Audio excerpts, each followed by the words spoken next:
Can Zhen Huan, blessed with both beauty and talent, truly outshine all in the imperial harem and enjoy everlasting favor? Tianguren quickly stood up, her face turning red before she could speak. A palace maid by her side cheerily responded. The lady is not ill from food. She is with joy, pregnant. Before the words fully settled, Tianguren with a smile scolded. Don't talk nonsense. My heart suddenly sank and I was taken aback. Such unexpected news left me stunned. Turning to look at the Empress, I saw she was also surprised, but then her face broke into a joyful smile, saying, Good, good, this is wonderful news, we must congratulate the Emperor. I was deeply shaken but quickly regained my composure, standing up with a smile and saying, We too congratulate Her Majesty the Empress. Then turning to Tianguren with a smile, I said, Big congratulations to Sister Tian. My words seemed to awaken everyone else, and they couldn't help but stand up and offer their congratulations, the room buzzing with well-wishers.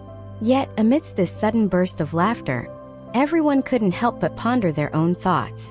Kei Fei, who had been silent, suddenly asked, But has the imperial physician confirmed this? Tianguren, slightly startled and mindful of the previous incident with Mei Zhuang, nodded shyly and said, 2 imperial physicians from the Imperial Medical Bureau have seen me. She paused slightly and then said with a cold smile, I am not one of those who would stoop to any means for favor. There is no falsehood in matters of the imperial heir. Turning to me, she said, Isn't that right, Sister Jieyu? I was inwardly annoyed, knowing she was mocking Mei Zhuang, but considering her current pregnant status and elevated position, I had to restrain myself and managed a slight smile. Indeed, Sister is indeed fortunate to have received such joyful news in just a few days. Chun'er couldn't help but giggle beside me, and it became clear to others as well, many envying Tianguren's pregnancy. It was understood that Xuanling's affection for Tianguren was quite faint. Although she was initially favored upon entering the palace, her excessive demands for attention and repeated conflicts with Lu Liangyuan, who entered the palace at the same time, led to her rapid fall from favor. Her status remained that of a noble lady, and since her fall from favor, Xianling had summoned her only 5 or 6 times. However, a pang of sourness hit me. She had become pregnant after just those 5 or 6 times, while I, despite receiving much favor, had yet to show any signs of pregnancy. It was hard not to feel that my fortune was thin. Stepping out of the hall, the cold sunlight poured down from the sky, casting both dense and faint shadows on the remnants of snow on the ground. Instead of melting it, the light seemed to slowly crystallize on the surface of the snow. The sudden transition from the warmth of the hall to the cold outside felt like a sharp, cold scrape of a knife against the skin. The soft fur around the collar of my jacket fluttered against my cheeks in the wind, which usually felt warm and soft but now was irritatingly itchy.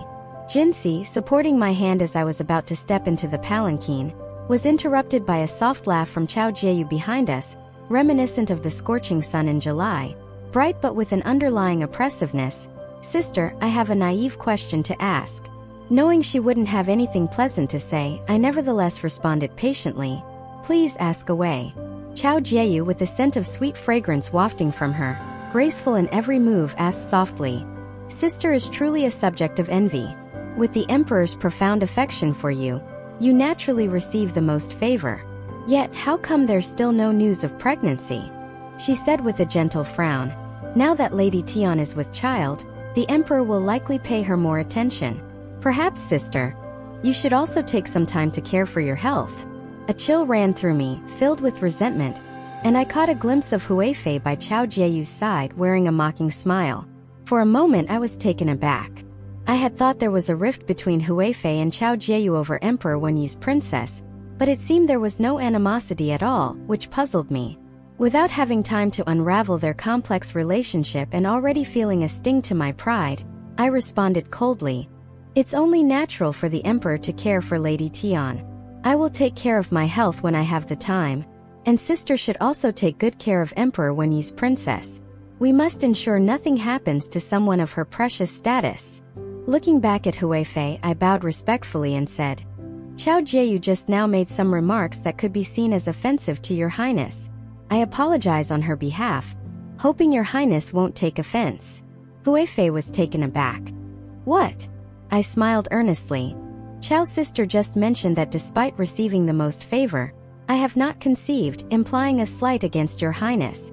After all, among the concubines over the years, it is your highness who has received the most favor. I hereby apologize to your highness for her words.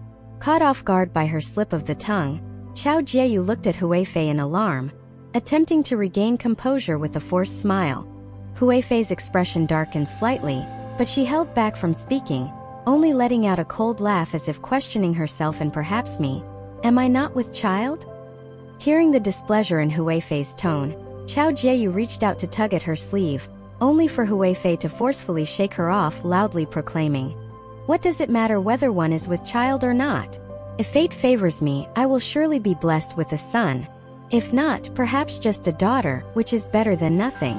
Her gaze sharply swept across Chao Jieyu's face.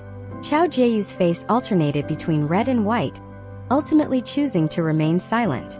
I quietly said, "Her Highness makes a good point. Having children or not, favor is still favor. And even if one rises through their children, it still depends on whether the child meets the emperor's expectations." Without wishing to engage further in conversation, I left. The next day, an elated Xianling issued a decree promoting Lady Tian, née Du, to a fifth-rank noble lady and held a banquet in the palace to celebrate. However, Lady Du's pregnancy did not bring much auspiciousness to the palace. In early spring, a severe epidemic spread throughout, starting with unwholesome airs and initially affecting the lower-ranking palace maids and eunuchs. It began with headaches and fever, followed by swelling of the neck and difficulty in breathing. What started as one person's illness spread to an entire room, and from one room to an entire palace. The palace began to burn mugwort to drive away the epidemic, creating an atmosphere of widespread concern. Follow us to avoid getting lost and enjoy endless exciting stories. For more content, please go to the Story Wall homepage to view more exciting novels.